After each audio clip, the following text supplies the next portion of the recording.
Okay, so welcome back to Path to Med. Today I'm really excited to be joined by Dr. Geoff Dugas. So he's an anesthesiologist who received his MD and completed his residency at Western University. And then he went on to do a fellowship in thoracic anesthesia at the University of Toronto. So, with decades of experience, he brings a really interesting perspective into a career in this field. So, it's really, really nice to be talking to you. Yeah, thank you for having me. So kind of just starting off, what first motivated or inspired you to pursue a career in medicine? Well, for me personally, it was growing up. I had a parent who was actually very sick from the time I was a young child. So throughout, my formative years as a youth, we spent several, you know, holidays in hospital visiting our family members. So from a young age, I got exposed to the medical environment. And I also got to have a deep appreciation and a tremendous amount of gratitude for the physicians and the nursing staff that were looking after my ill parent.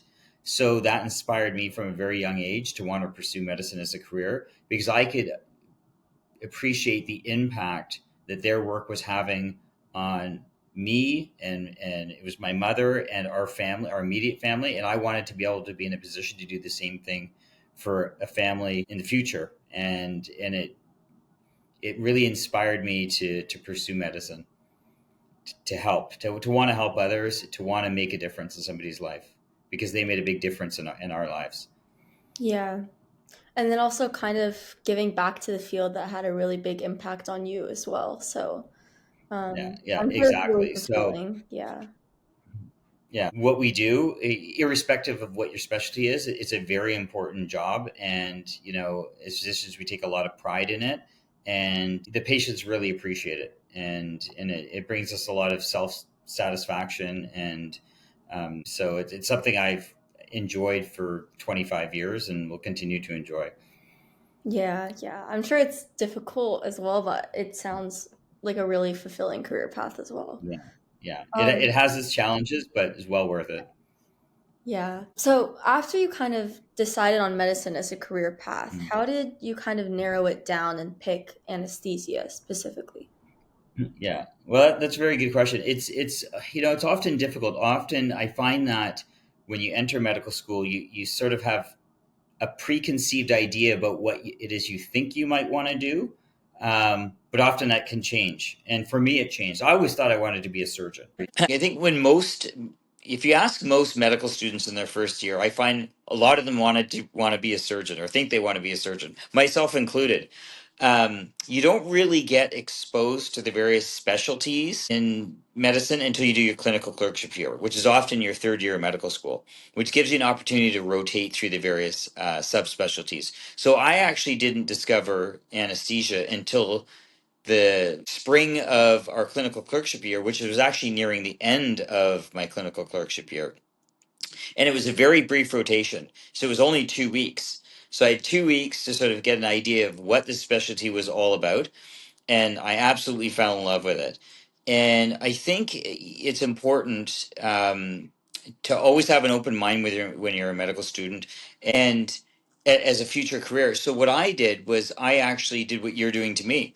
I interviewed the anesthesiologist and I asked them, like, what do you like about your career? What don't you like about your career? Do you have any regrets? If you could do it all over again, would you have chosen something different? Are you still happy 20 years into practice? And why? And what I found was that not only was the medicine very interesting and there's a lot of variety in the practice and in what you did on a day-to-day basis, but whether people had been practicing for 5 years, 10 years, 15 years, 20 years, they're all still loved their work. They're always happy to come to work. They enjoyed their job. And that inspired me to want to pursue it even more. And obviously you have to have a love for the physiology and the pharmacology, but it's an opportunity above and beyond the medicine. It's actually a very procedural specialty. You actually have to have very good dexterity and good procedural skills, and there's a lot of interaction with the patients. You know, I think historically people thought, oh, well, you want to go into anesthesia, you don't have to interact with the patients, but that is the furthest thing from the truth. We're the last person that that patient interacts with before they fall asleep, and we're often the very first person they interact with and they see when they wake up. So, and you're interacting with a patient, not only are anesthesiologists sort of the gatekeepers for the patient's health and safety, when they're in an operating room, um, we're their biggest advocate, and we're interacting with them at a time where they feel most vulnerable. So you actually spend a lot of time, communicating with patients and with family. So you do get that aspect of the medicine. It's not just, being a critical thinker and a good problem solver and being analytical when you're, looking at vital signs and deciding on what medications to give. But it's a lot of, patient interaction. And so it's a really enjoyable specialty. And there's a lot of job satisfaction that comes with that. We really get to see a patient through their entire sort of perioperative experience, from seeing them preoperatively and medically optimizing them and counseling them, to actually giving them an anesthetic, to seeing them through their recovery. It's a really nice specialty, because I find that anesthesia is the bridge between sort of internal medicine and surgery, because we have to, as anesthesiologists, you have to understand all the physiology of all the organ systems. You also have to have a deep understanding for pharmacology. It's very procedural. You're doing intubations and inserting arterial lines and IVs and doing nerve blocks. So it's very procedural. Plus, you have to understand all the internal medicine in order to be able to give an anesthetic safely to patients as young as 3 months old to patients 100 years old, with every medical complexity in between. So it's a challenging profession, but highly gratifying. I feel like that's a really common misconception too, that like they don't interact with patients. Because honestly, I thought that as well. So, um, Yeah, no, yeah. no, we have a lot of interaction with patients, and I didn't really fully appreciate it until I got into residency, and you realize that you have to be a very good communicator, um, with families, with patients, and then also in the operating room. The anesthesiologist is sort of in charge of the operating room, and we have to be able to communicate effectively with the surgeons, with the surgical assists, with the nursing staff, especially when a crisis situation arises, right? We have to coordinate everybody's roles. Like for instance, if there's a code blue where we're cardiac intraoperative cardiac arrest, we're the leaders of that, so we're in charge of the resuscitation effort, and so we have to be good at taking control, calmly assigning tasks, and keeping everybody on track and doing things in a very precise way to get a good result, right? So we sort of keep everybody organized and assign tasks. We follow algorithms. So you really have to be a very good communicator and a good leader and a good patient advocate. So it's a very sort of anesthesia is a very dynamic role. Not only do you have to understand the medicine and, like I said, be a good problem solver and analytical thinker, you have to have excellent leadership and communication skills to be good at in this profession and excel at it. Yeah, yeah, Yeah. for sure. You kind of mentioned that you would talk to anesthesiologists to kind of like learn about their career and the pros and the cons. So, did you have any like mentors that kind of like led you on that career path? Well, so and it was a limited 2 week rotation in anesthesia. The program director for anesthesia, uh, during my exit interview, so after my 2 week rotation, he sat me down. We sort of had an exit interview and a debrief. He had to write a little exam. And he's the one who's asked me, he's like, have you ever thought about anesthesia? I'm like, I hadn't, not before this rotation. I said I was on track to become a urologist. And he's like, you know what? He's like, we really enjoyed having you, and we think you'd be a really good anesthesiologist. You have the communication skills, you have the skill set. And he's like, I really encourage you to apply to our program. And and then I had a change of heart. So what I ended up doing was changing two of my four electives in fourth year of medicine. They were all four of them were originally urology electives. So I changed two of them to anesthesia. So I did two urology and two anesthesia. And then, applying to anesthesia and ranking it as my first choice at Western, and that's where I ended up. And I've never looked back since, and I've never had any regrets. And I'm every day I'm still excited to come to work. I love what I do, and it doesn't feel like work.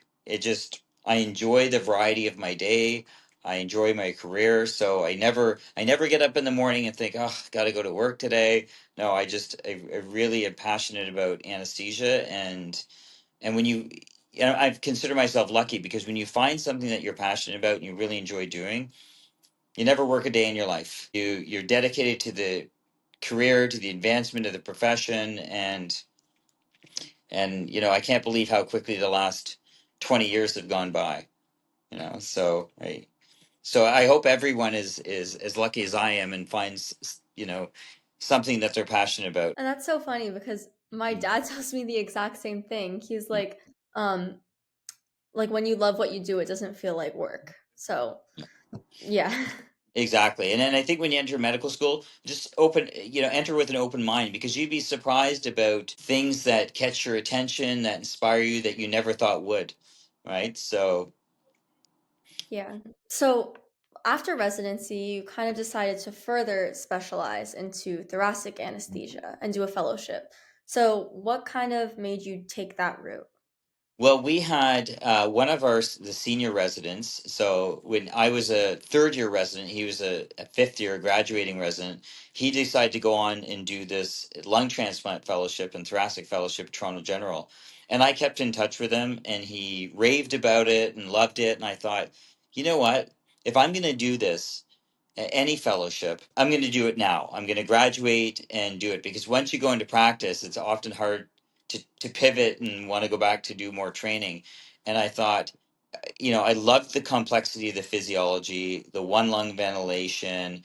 These are complex patients that are often quite sick. You learn new skills, like you're putting in thoracic epidurals, you're doing double lumen intubations for one lung ventilation. So it was challenging medically. It was learning new skill set, and I thought if I can manage this challenging patient population, um, then I'm going to be set up to manage the most difficult cases in my career. And so that after my fellowship year, I felt that much more confident going into independent practice because I will have dealt with very challenging patients undergoing high risk surgery.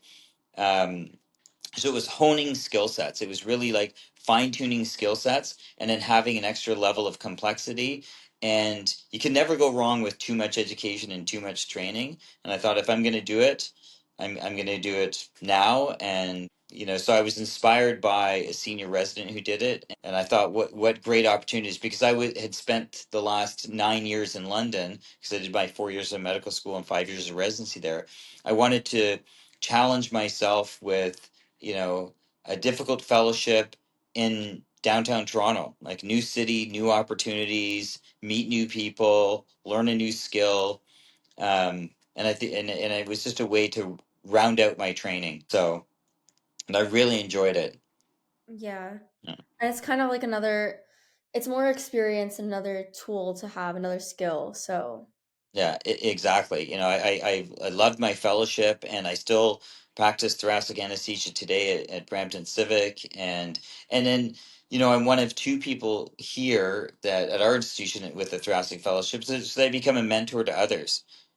People approach me when they have difficult thoracic cases and need advice, and so not only do you get job satisfaction with looking after patients but also being a good colleague and being able to mentor others. So yeah, I really enjoyed my fellowship, and I think it's important. It's important to have subspecialty training. yeah. And then kind of as you said, it's a way that you can contribute to because then you can Yeah, kind of share what you learned yeah, to other people in other cases. So, it yeah. exactly. And now that we're teaching residents, I'll have that same opportunity to hopefully inspire them and train them. So it's another tool in your toolbox. Yeah, Yeah. So fast forwarding yeah. to today, Yeah. what does a typical day in your life kind of look like? Well, so there's one another thing I love about anesthesia is that every day is a little bit different. I mean, we usually will start at 7:30 in the morning, and most operating room days go to about 4 p.m., 4 to 5 p.m. Um, every day is different. So some days I could be doing an orthopedic surgery list, which means, we were doing hip replacements or knee replacements. And many of those cases we'll do under spinal anesthesia and with nerve blocks and sedation. So we get to use, different equipment like ultrasounds to do ultrasound guided nerve blocks for post-op pain control and spinal anesthetics. So that could be one day for orthopedics. The next day I could be doing, pediatric ENT where I'm, putting to sleep a 2-year-old for tonsillectomy. Um, I could be doing thoracics one day. So every day is a little bit different, which is what I love. Another thing I love about anesthesia is the variety in the practice. Most days we'll start at 7:30 in the morning. You'll be in the operating room till, like I said, 4 to 5 p.m. So you'll see your first patient in the morning in a pre-op area.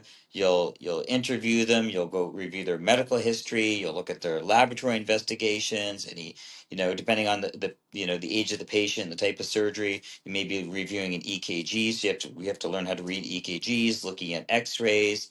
Like I said, looking at blood work, doing a physical examination, an airway examination, and you're taking all this information and you're using that to decide on an anesthetic management plan. And that plan can vary depending on, the medical complexity or comorbidities we see of the patient, the type of surgery that they're having. Some anesthetics, some patients can have a general anesthetic or a spinal anesthetic or an epidural anesthetic for the same case, but we may choose one over the other based on our pre-op interview based on their medical history. Do they have a difficult airway? Do they have an easy airway? Do they have sleep apnea? In which case we might want to do a spinal or an epidural, if the surgery is amenable to that. So you're basically amalgamating all this information to try and develop an anesthetic plan that is most optimal for that patient. And it's based on their history, their physical, the type of surgery, their lab work. So there's all this information that goes into that you're accumulating, and then you're making an assessment and a judgment call about the best way to optimize them and to deliver an optimal anesthetic. So there's a lot of analysis and problem solving, and for every plan A that you establish, you also to have a plan B, and sometimes even a plan C. So you have to be very well organized in how you take in this information, process it, and then come up with a management plan for that patient. So once we have that plan, we communicate it with the patient. We bring the patient into the operating room, and let's say we're doing, an appendectomy, for instance. So once the patient's brought into the operating room, we apply all the monitors. They have their routine anesthetic monitoring applied, a blood pressure cuff, EKG leads, a pulse oximeter clip on their fingertip for oxygen saturation. When we go to put a patient off to sleep, after we confirm their identity and the surgery that we're doing, and we go through their salient medical history with the entire team. So that's the surgeon, that's the surgical assistant, the nursing staff. Then it's time to induce an anesthetic. So basically, put a patient off to sleep if we're doing a general anesthetic. So we start by pre-oxygenating a patient. So we will give them 100% oxygen to breathe through a face mask. We'll pre-oxygenate them for a couple of minutes, and then we'll induce the anesthetic. So that means we're using a cocktail of medications administered through an intravenous to put them off to sleep for surgery. And we'll warn the patient when they're off to sleep, going off to sleep. And then once they're asleep, we have to manually ventilate that patient because they can't breathe on their own anymore. And then we'll put a breathing tube in. So we'll intubate the patient. We'll secure their airway with a breathing tube. They're obviously asleep, so they're unaware of all this. That breathing tube stays in for the case.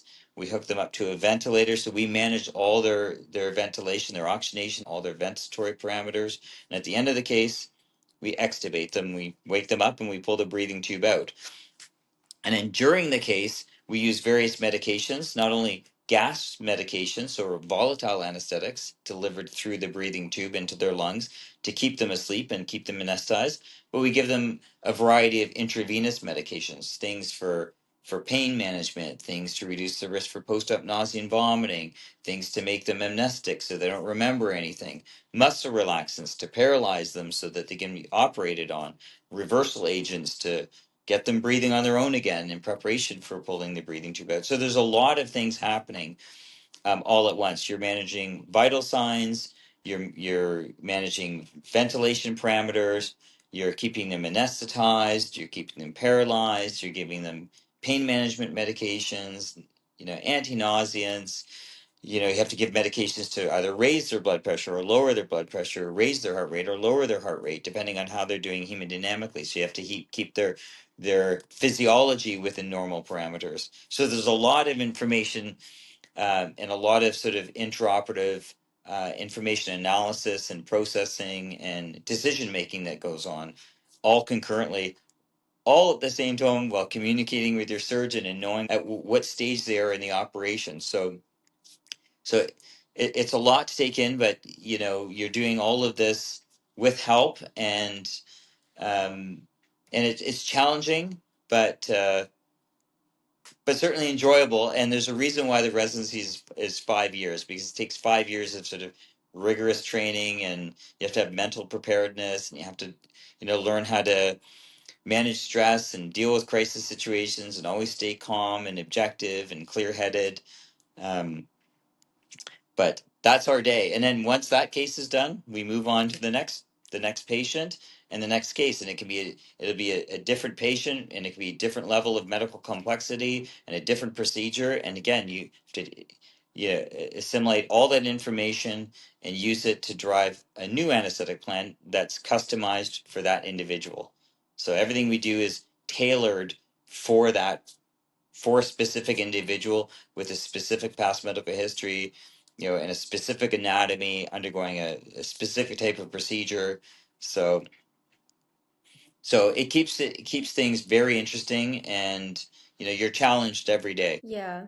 Yeah. And then because each plan that you're creating is different for each individual case and individual patient, I'm sure that there's like so much information that you have to be aware of and keep tabs on like throughout the procedure as well. So I'm sure that each case varies like so much, which is part of the reason that anesthesia is so interesting because Yeah.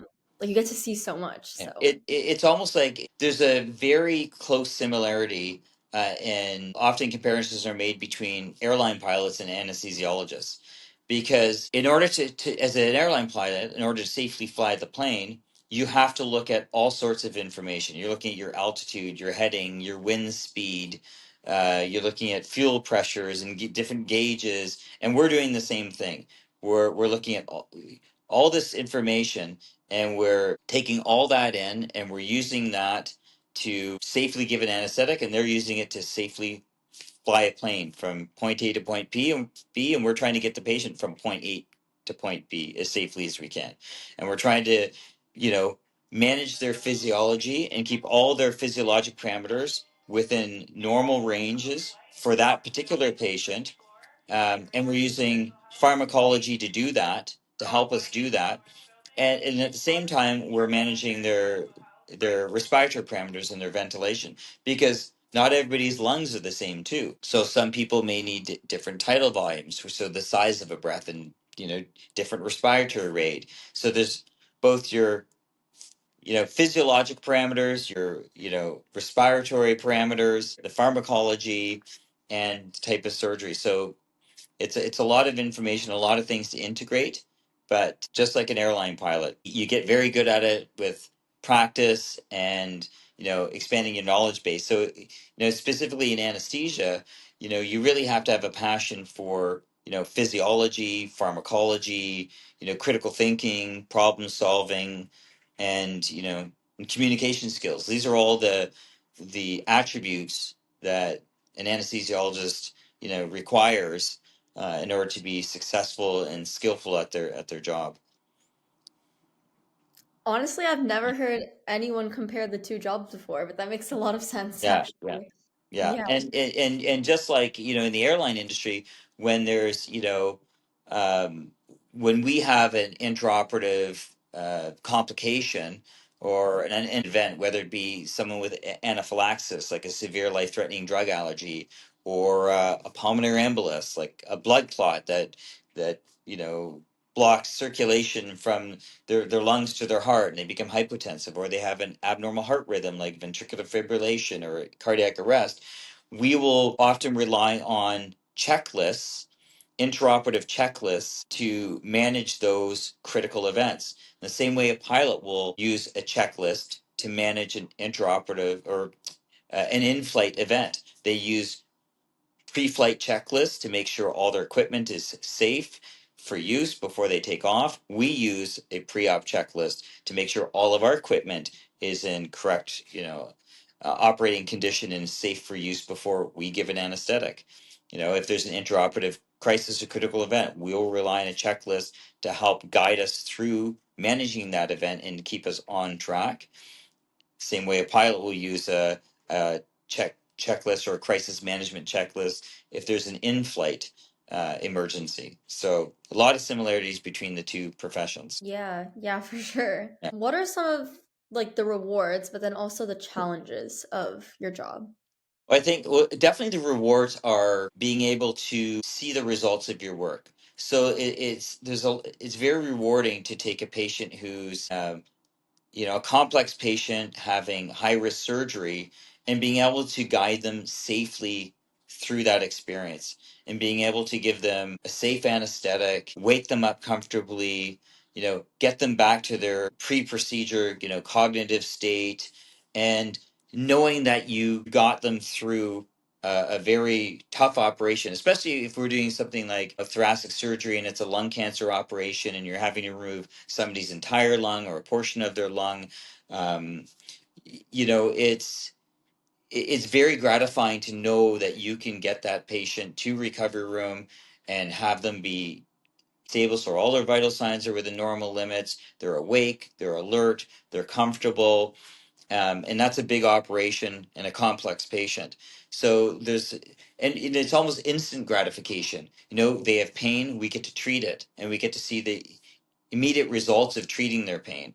We get to see the results of what we do intraoperatively. Somebody's blood pressure is too high, we can immediately bring it down. Someone's too low, we can immediately bring it up. So we get to see immediate results of the things that we do. It's also very rewarding to take a patient who's often highly anxious, and be there for them, be there to counsel them, to uh, calm them down, to safely get them through their anesthetic, to be there when they wake up, you know, to reassure them. So you get the benefit of that personal interaction, um, and the reward of knowing that you were there for them when they were most vulnerable, and we're able to keep them safe, through their surgery, and get them back to their families.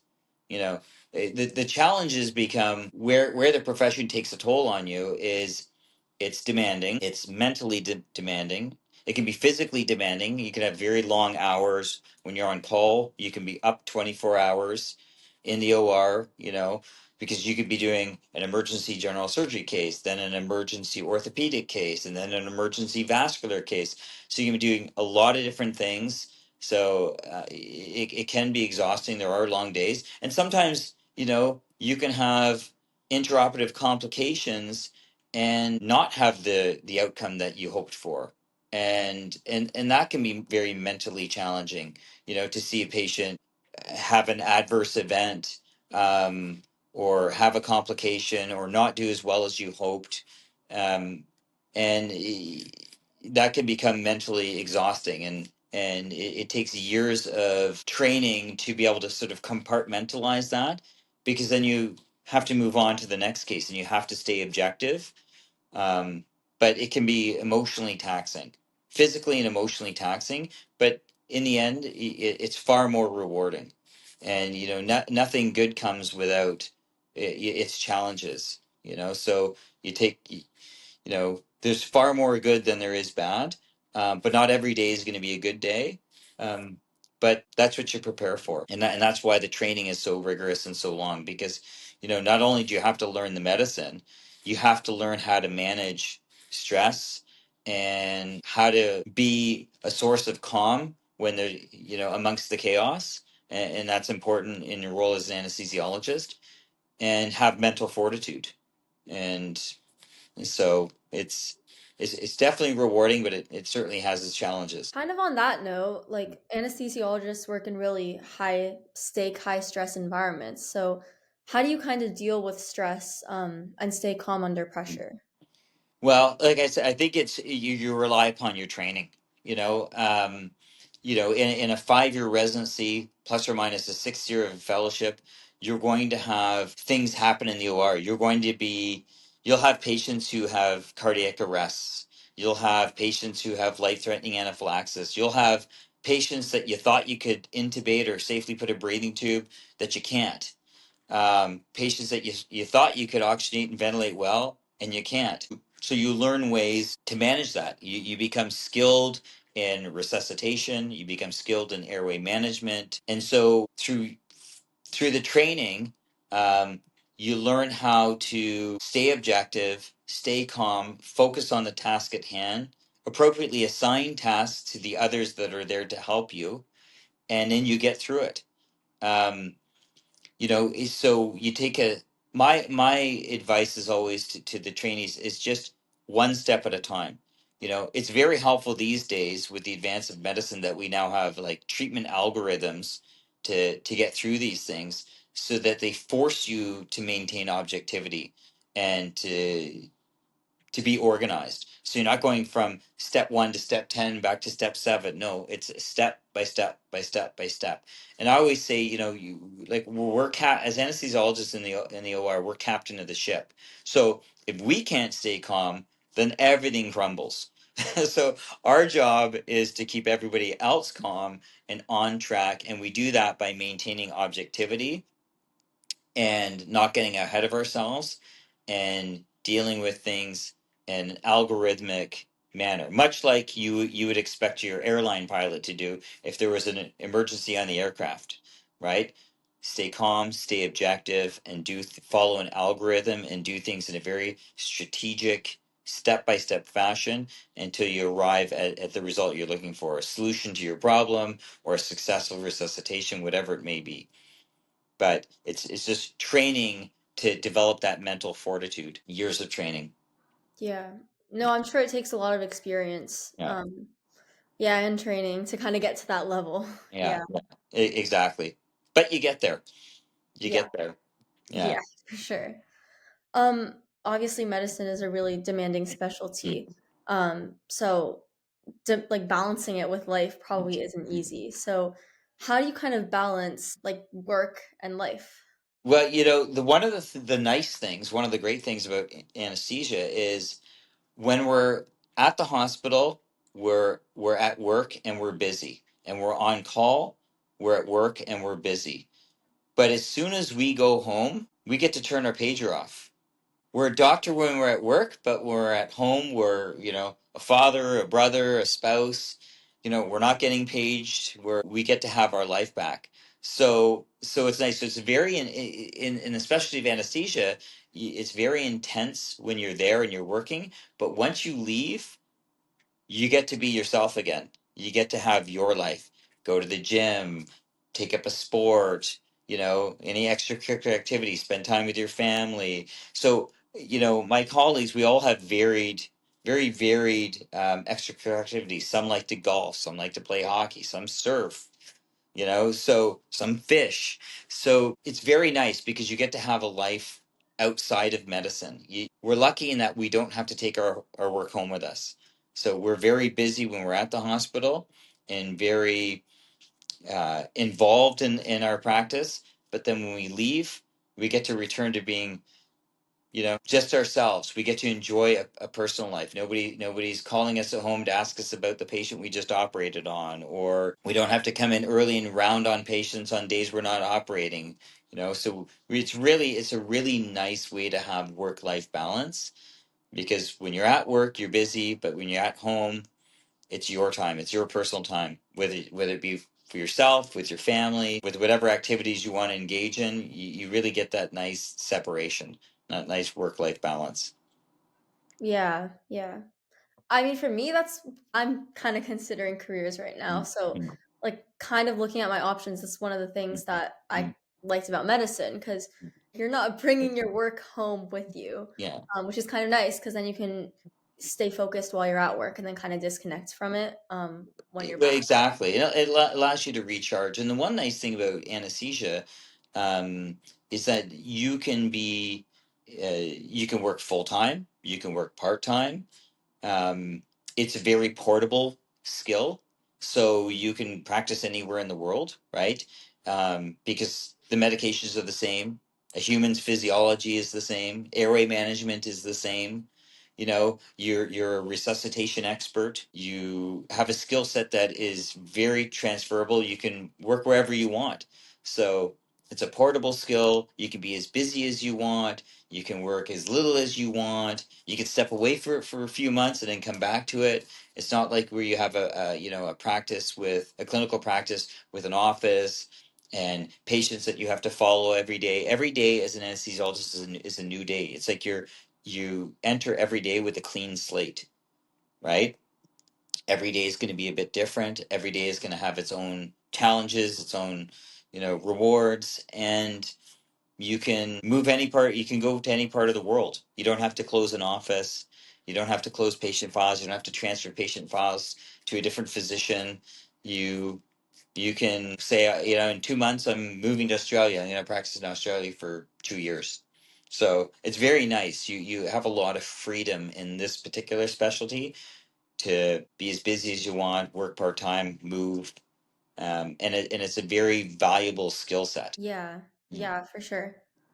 I mean, you've been working in anesthesia for like over 20 years. So, have you seen any changes in the field during your time working in it? Yeah, many changes. When I was a resident and we were just starting to do nerve blocks, for instance. So let's say somebody's coming for a knee replacement, we would put in a femoral nerve block, the main nerve that innervates your knee. And we would do it under a landmark technique. So we would just know the anatomy, feel the landmarks, and put the freezing, and hopefully it got where we wanted it to go. Now we do everything under ultrasound. So everything's ultrasound guided. So it's very, very precise. And we've learned all sorts of different nerve blocks. So we've been able to fine tune our practice. Now, not only do we just block a femoral nerve, we can block a branch of it. We can block just sensory nerves or sensory and motor nerves. So knee replacements, for instance, they would have general anesthetics. They may or may not get a nerve block. They'd have lots of post-op pain. They'd have to be in hospital for 3-4 days. Now, with the changes in the medications we give and the advent of ultrasound, we're often sending patients home after joint replacement the very same day. We're doing low dose spinal anesthetics. We're doing targeted sensory nerve blocks so we can provide them with analgesia to their new joint, to their knee, without causing a motor block. So as soon as their spinal wears off in recovery room, they're up and they can walk. They can start walking on their brand new knee and go home the same day.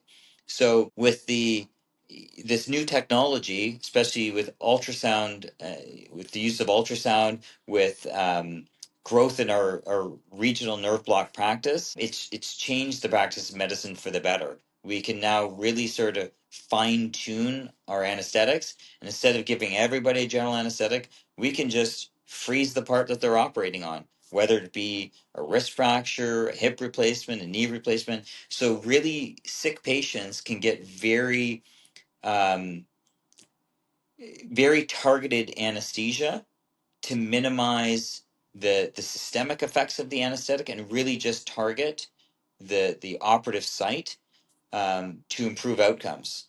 Not only outcomes from a pain management perspective, but reducing their perioperative, cardiac risks, risks for respiratory complications go way down. We shorten hospital stay. We improve patient satisfaction and patient outcomes.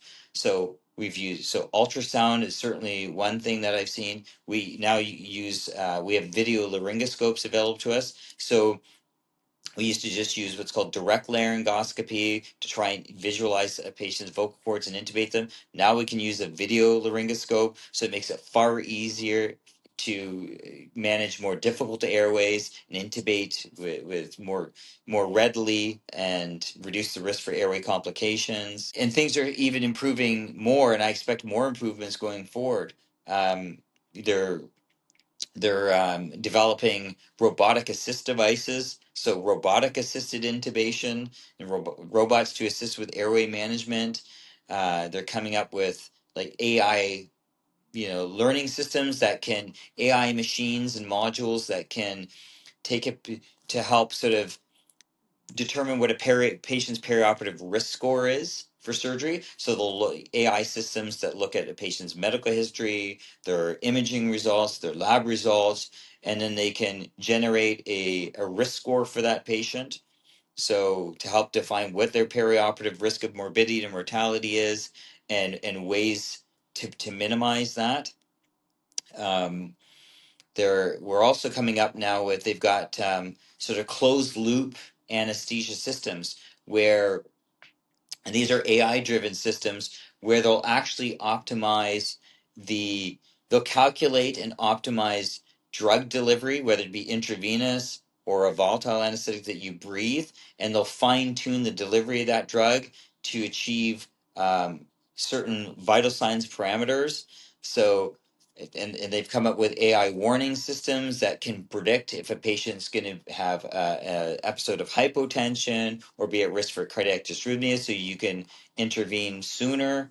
So I've seen a lot of change in the practice of anesthesia, and there's a lot of new things on the horizon, especially AI driven um, learning systems that will even make anesthesia safer going forward. It's incredibly safe now, but it'll even be safer Yeah.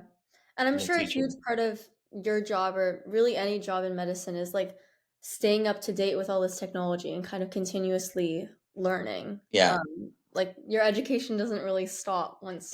it never stops. It's an evolution. When I think about what I knew um, uh, on the day I graduated from my residency program to what I know now, you learn not only the fundamentals of medicine, but you learn how to be a leader. You learn, mental preparedness. You learn how to deal with stress and how to manage intraoperative crises. So you learn all the fundamentals, but you continue to evolve and grow with the profession because it's an evolution. And it's a very dynamic career. Like I didn't know how to use an ultrasound machine when I graduated my residency.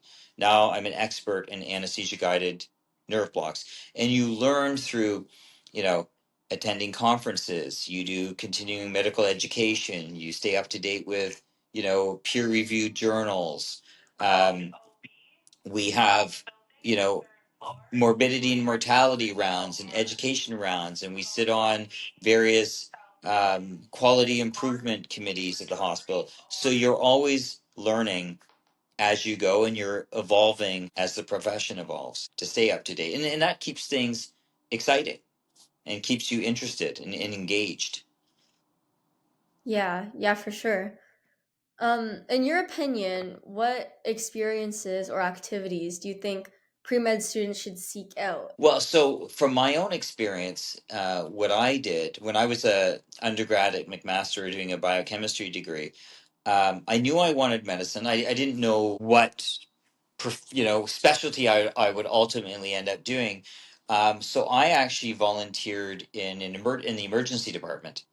And the reason why I did that is because I thought it's sort of the gateway to patient care. And it's an opportunity to interact with all different specialties. So you see airway emergencies. You learn you get to participate and observe procedural skills like IV placements, um, intubations, arterial lines. You get to interact with the general surgeons if they're going to come down and see a patient with a possible appendicitis. You get to see the anesthesiologist when they come down to help with difficult airways. You get to see the cardiologist when they come down to assess a patient with a possible heart attack. So it was an opportunity for me, I thought, to be exposed to all the different specialties in medicine in one concentrated place.